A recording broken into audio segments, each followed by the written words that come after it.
Welcome to media 10 news బులెటిన్ల ముందుగా headlines. Khammam Jawahar Nagar mother Teresa కాలనీలో సేవా కార్యక్రమం. వరంగల్ చౌరస్తాలో కత్తితో వివాహిత హల్చల్. కర్నూలులో డ్రగ్స్ రహిత భారతదేశంపై న్యాయ విజ్ఞాన సదస్సు. చెన్నూరు మండలం సుందర్శార గ్రామంలో కక్ష రాజకీయాల కలకలం. నాయుడు పంపు జంక్షన్ నుంచి ఎంజిఎం జంక్షన్ వరకు మోటార్ సైకిల్ ర్యాలీ. ఇక వివరాల్లోకి వెళ్తే, ప్రతి ఒక్క వాహనదారుడు తప్పనిసరిగా హెల్మెట్ ధరించాలని వరంగల్ డీసీపీ శివప్రసాద్ అన్నారు. రోడ్డు సురక్ష అభియాన్ 2026 నినాదంతో ఆర్టీఏ అధికారులు నిర్వహిస్తున్న రోడ్డు భద్రతా వారోత్సవాలలో భాగంగా నాయుడు పంపు జంక్షన్ నుండి ఎంజిఎం జంక్షన్ వరకు జరిగిన మోటార్ సైకిల్ ర్యాలీని వరంగల్ డీసీపీ శివప్రసాద్ జెండా ఊపి ప్రారంభించారు. హెల్మెట్ ధరించాలని ప్రజల్లో అవగాహన కల్పించిన వారు విస్మరిస్తున్నారని, దీంతో ఎన్నో కుటుంబాలు ఇబ్బందులు పడుతున్నారని, ఖచ్చితంగా ప్రతి వాహనదారుడు హెల్మెట్ ధరించి తన ప్రాణాలు కాపాడుకోవాలని, ముఖ్యంగా వాహనదారుడు వాహనం నడిపేటప్పుడు సెల్ ఫోన్ డ్రైవింగ్ చేయకూడదని, అలా చేస్తే చట్టపరమైన చర్యలు తీసుకుంటామని డీసీపీ తెలిపారు.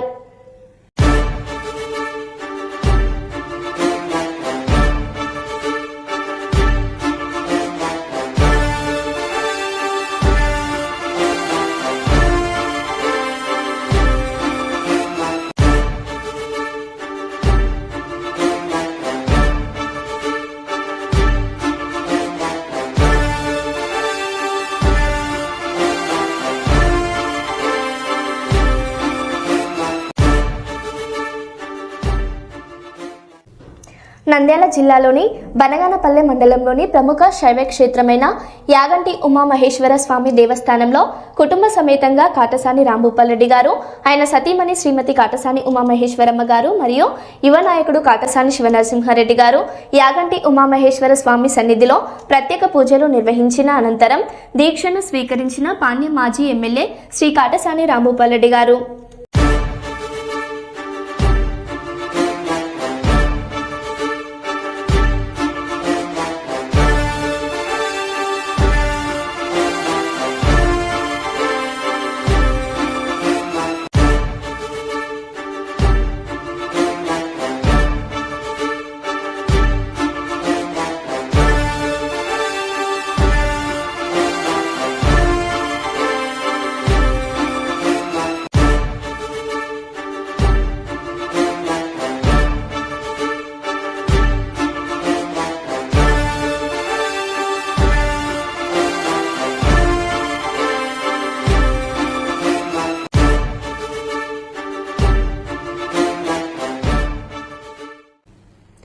జవహర్ నగర్ మదర్ తెరిసా కాలనీలో గ్రేస్ సర్వీస్ సొసైటీ సంస్థ, ఖమ్మం సంస్థ foundation director bishop M Jacob సంస్థ coordinate M L Prasad, society of leprosy effect persons Telangana రాష్ట్ర అధ్యక్షులు ఆల్ ఇండియా రాష్ట్ర coordinator M Ramesh, vice president K Anasuya సహకారంతో 50 మంది లెప్రసీ కుటుంబాలకు, వితంతువులు, వృద్ధులు కలిపి 50 మంది కుటుంబాలకు నూతన సంవత్సరం మాదిరిగానే స్త్రీలకు చీరలు, పురుషులకు చొక్కాలు, దుప్పట్లు పంపిణీ చేయడం జరిగింది.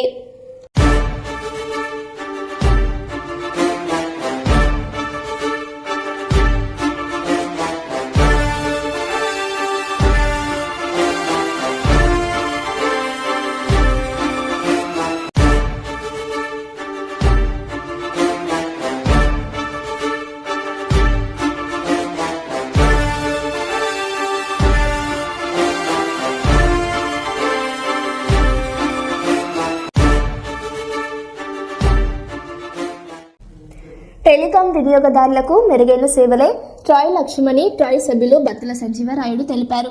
ఎమ్మిగనూరు ప్రభుత్వ జూనియర్ కళాశాలలో నిర్వహించిన అవగాహన కార్యక్రమంలో ఆయన విద్యార్థులను ఉద్దేశించి మాట్లాడారు. టెలికాం సంస్థల సేవలపై ట్రాయ్ నిరంతరం పర్యవేక్షణ చేస్తుందని చెప్పారు. బిఎస్ఎన్ఎల్ అతి తక్కువ ధరలకు సేవలు అందిస్తూ త్వరలో 4G ప్రవేశపెడుతుందని తెలిపారు.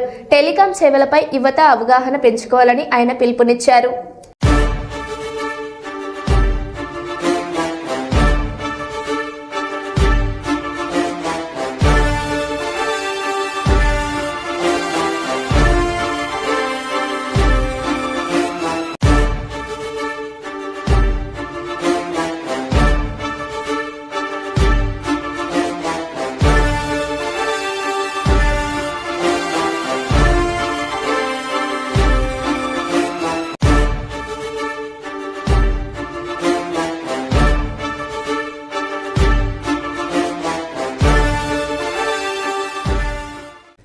మంచిర్యాల జిల్లా జైపూర్ తహసీల్దార్ కార్యాలయంలో మంచిర్యాలలో టీఎన్జీఓ మందమరి టీఎన్జీఓ యూనిట్ అధ్యక్షులు శ్రీ ఏ సుమన్ గారి ఆధ్వర్యంలో ముఖ్య అతిథిగా టీఎన్జీఓ మంచిర్యాల జిల్లా అధ్యక్షులు శ్రీ కడియం గారు శ్రీహరి గారు, టీజీఓ మంచిర్యాల జిల్లా అధ్యక్షులు శ్రీమతి వనజ గారు విచ్చేయగా విశిష్ట అతిథులుగా టీఎన్జీఓ మంచిర్యాల జిల్లా కార్యదర్శి శ్రీ భూముల రామ్మోహన్ గారు, కేంద్ర సంఘం కార్యదర్శి శ్రీ పొన్న మల్లయ్య గారు, అసోసియేట్ అధ్యక్షులు శ్రీ శ్రీపతి బాపురావు గారు, మంచిర్యాల యూనిట్ అధ్యక్షులు శ్రీ నాగుల గోపాల్ గారు విచ్చేయుగా రెవెన్యూ, పంచాయతీరాజ్ మరియు అగ్రికల్చర్ మరియు ఇతర శాఖల నుంచి మొత్తం 100 నాన్ గెస్టేటెడ్ ఉద్యోగులు టీఎన్జీఓ సభ్యత్వం తీసుకోవడం జరిగింది. ఈరోజు మందమరి యూనిట్ సుమన్ గారి ఆధ్వర్యంలో జైపూర్ తహసీల్దార్ ఆఫీస్ దగ్గర ఈ యొక్క మెంబర్షిప్ కార్యక్రమం ఏర్పాటు చేయడం జరిగింది. ఈ యొక్క కార్యక్రమానికి నాతో పాటు ఇక్కడ తహసీల్దార్ గారు మరియు అసోసియేట్ అధ్యక్షులు బాపన్న గారు, మంచిర్యాల యూనిట్ అధ్యక్షులు గోపాల్ గారు కూడా రావడం జరిగింది. అందరి ద్వారా ఈ యొక్క మందమరి యూనిట్ సంబంధించిన జీపీఓలు మరియు పంచాయత్ సెక్రటరీసు, రెవెన్యూ డిపార్ట్మెంటు సిబ్బంది మరియు పంచాయత్ డిపార్ట్మెంట్ సిబ్బంది అందరికి కూడా మెంబర్షిప్ ఇవ్వడం జరిగినది. దాదాపు ఒక 100 మంది ఈరోజు ఇక్కడ మెంబర్స్ అయ్యారు. టీఎన్జీఓస్ మెంబర్షిప్ తీసుకోవడం జరిగింది. ఏ డిపార్ట్మెంటు ఏది ఉన్నా అందరూ కూడా కలవాల్సింది టీఎన్జీఓస్లనే. కాబట్టి పెద్ద స్ట్రెంత్ ఏదైనా ఉంది అంటే రాష్ట్రంలో 80 సంవత్సరాల చరిత్ర గల యూనియన్ ఉందంటే అది టీఎన్జీఓస్ యూనియన్. కాబట్టి ప్రతి ఒక్కరు కూడా ఈ యొక్క టీఎన్జీఓస్ మెంబర్షిప్ తీసుకొని టీఎన్జీఓస్ను స్ట్రెంథనింగ్ చేస్తే మనకు ఉన్న సమస్యలన్నీ కూడా పరిష్కారం చేసుకొని మనము ముందుకు పోవడానికి ఈ యొక్క టీఎన్జీఓస్ యూనియన్ మనకు ఒక గొడుగులాగా నీడలాగా ఉంటుంది. కాబట్టి ప్రతి ఒక్కరు కూడా ఈ యొక్క మెంబర్షిప్ తీసుకొని టీఎన్జీఓ సభ్యులు కావాలని చెప్పేసి మరొకసారి కోరుతూ ముగిస్తున్నాను. Thank you. వరంగల్ చౌరస్తాలో కత్తితో వివాహిత హల్చల్. భర్త వివాహేతర సంబంధం పెట్టుకున్నాడని కత్తితో దాడికి యత్నం. భర్త దుకాణం వద్దకు అకస్మాత్తుగా కత్తితో వచ్చి తనకు రావాల్సిన ఆస్తితో పాటు పిల్లలను తనకు ఇవ్వాలని హల్చల్. భార్య నుండి తప్పించుకునేందుకు తన జ్యువెలరీ షాప్లో దాక్కుని డయల్ 100కి ఫోన్ చేసిన భర్త. యువతి చేతిలోని కత్తిని లాక్కున్న పోలీసులు. రోడ్డుపై బైఠాయించి నిరసనకు దిగిన వివాహిత జ్యోత్స్న. తన భర్త శ్రీకాంత్ అక్రమ సంబంధం పెట్టుకుని తనకు విడాకులు ఇస్తున్నాడని ఆరోపిస్తున్న జ్యోత్స్న. విడాకుల కోసం కోర్టు మెట్లు ఎక్కిన భర్త శ్రీకాంత్. వివాహితకు నచ్చచెప్పే ప్రయత్నం చేస్తున్న పోలీసులు.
ఖచ్చితంగా నా లైఫ్ నాకు రావాలి, నా ఆస్తి రావాలి, నా పిల్లలు రావాలి. వాడు సెకండ్ మ్యారేజ్ చేసుకున్నాడు, నన్ను టార్చర్ చేస్తాడు. నాకు ఎక్కడ షెల్టర్ లేదు, ఏడే షెల్టర్ లేదు. అన్ని చూపెట్టి రైట్ వచ్చి పెడుతున్నా అంతే. టీవీ 9కి పోవాలి, కంపల్సరీ పోవాలి. వాడు నా ప్రాపర్టీస్ నా గోల్డ్ అక్కడ పెట్టుకొని నా మీద తప్పుడు కేసులు పెడుతున్నాడు.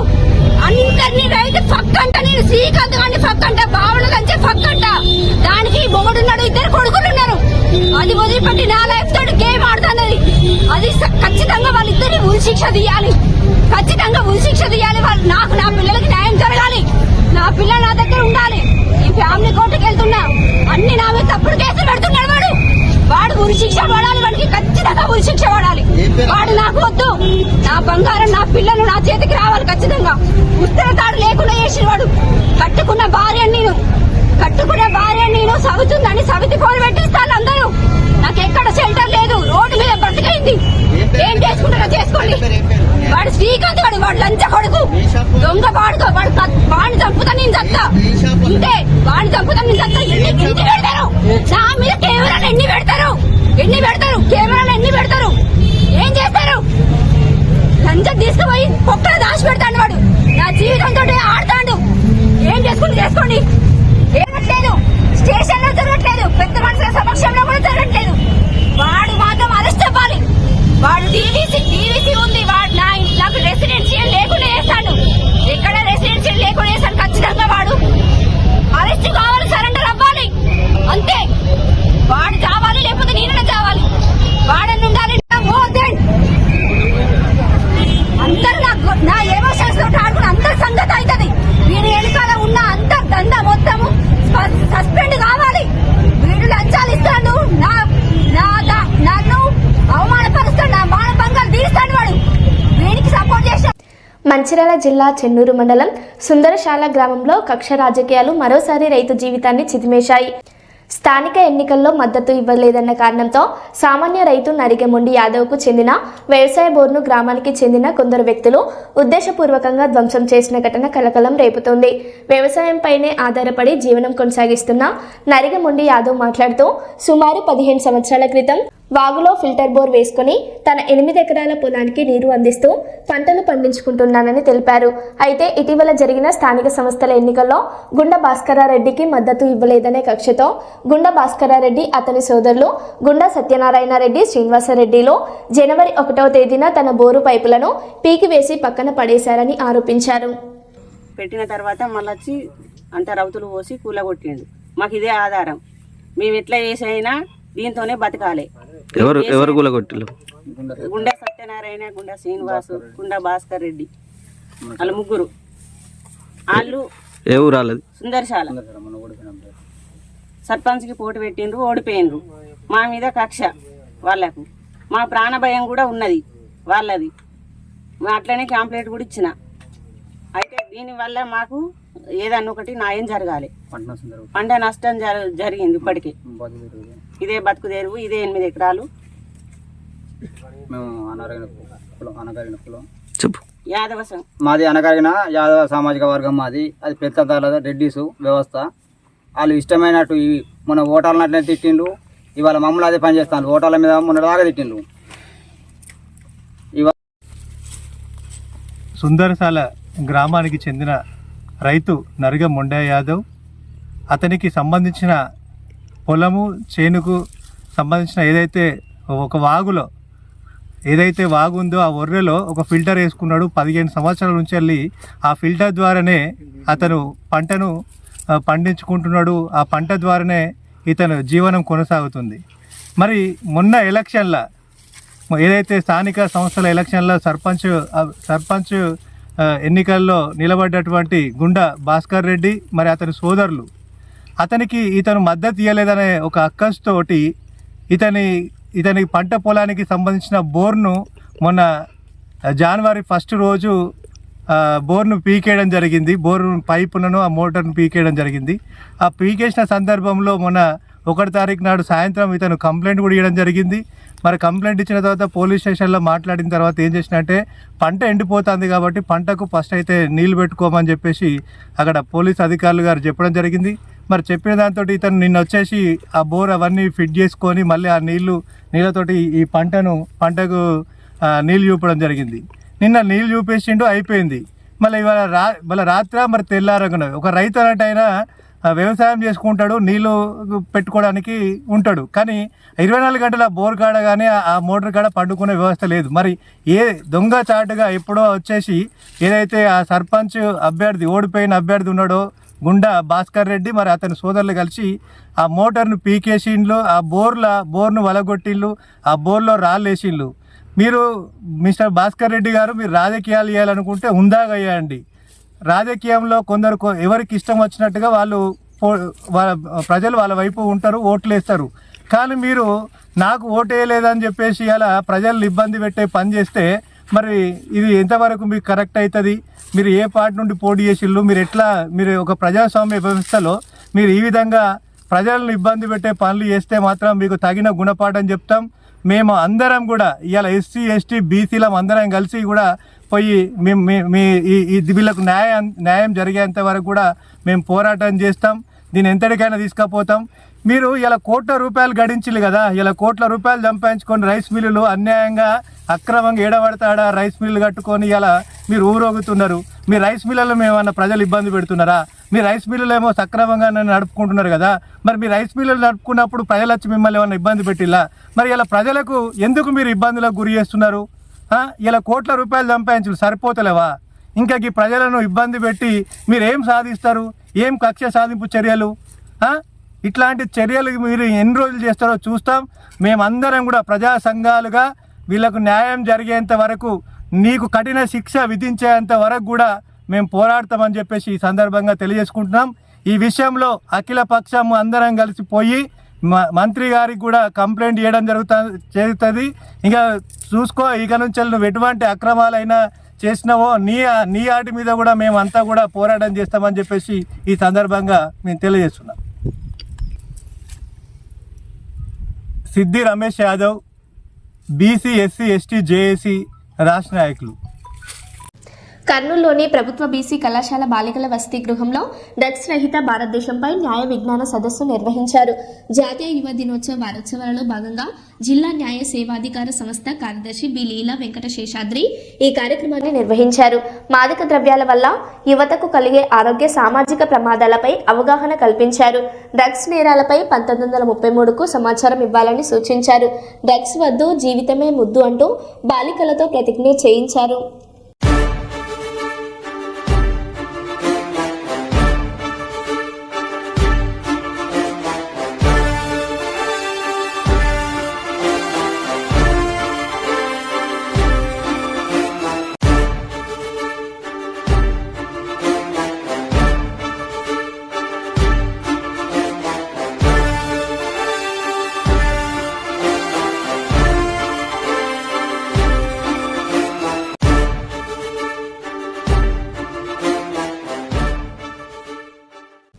కొండపల్లి విజయవాడ రైల్వే ట్రాక్ వెంట రైళ్ల సమస్యను ఎంపీ కేశినేని శివనాథ్ రైల్వే అధికారుల దృష్టికి తీసుకెళ్లారు. రైల్వే అధికారులతో కలిసి ఎంపీ ఎమ్మెల్యే వసంత కృష్ణప్రసాద్ సంయుక్తంగా తనిఖీలు నిర్వహించారు. అమృత భారత్ 2.0 కింద కొండపల్లి రైల్వే స్టేషన్ అభివృద్ధికి కేంద్ర రైల్వే మంత్రి అశ్విన్ వైష్ణవ్ అంగీకారం తెలిపారు. 10 కోట్లతో అభివృద్ధి ప్రతిపాదనలు సిద్ధమయ్యాయి. త్వరలో కొండపల్లి స్టేషన్లో ఎక్స్ప్రెస్ రైళ్లు ఆగనున్నాయి.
కొండపల్లి రైల్వే స్టేషన్ ఆధునీకరణకు సంబంధించి, అట్లాగే కొండపల్లిలో ఎస్టీ కాలనీ దగ్గర ఉన్నటువంటి ఇంకో 5 సంవత్సరాలు పట్టుద్ది. ఆ లోపల అమరావతికే కాదు విజయవాడ అవసరాలకు కూడా సరిపోయేటట్టే వాళ్ళ కొండపల్లి రైల్వే స్టేషన్ ప్రారంభమవుతుంది.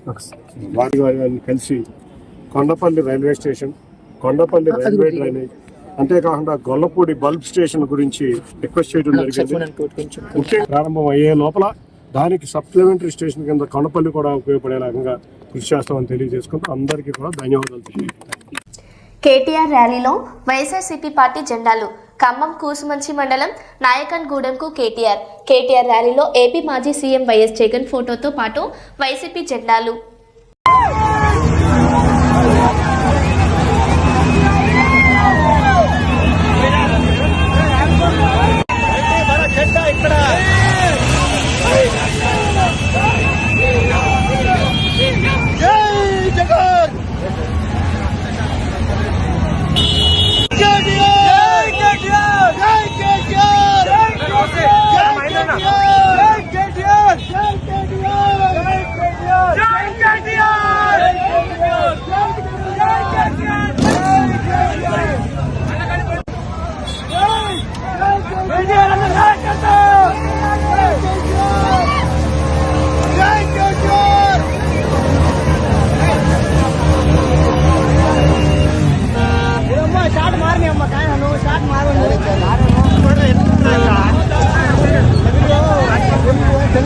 మరో బులెటిన్లో మళ్ళీ కలుద్దాం. Stay tune.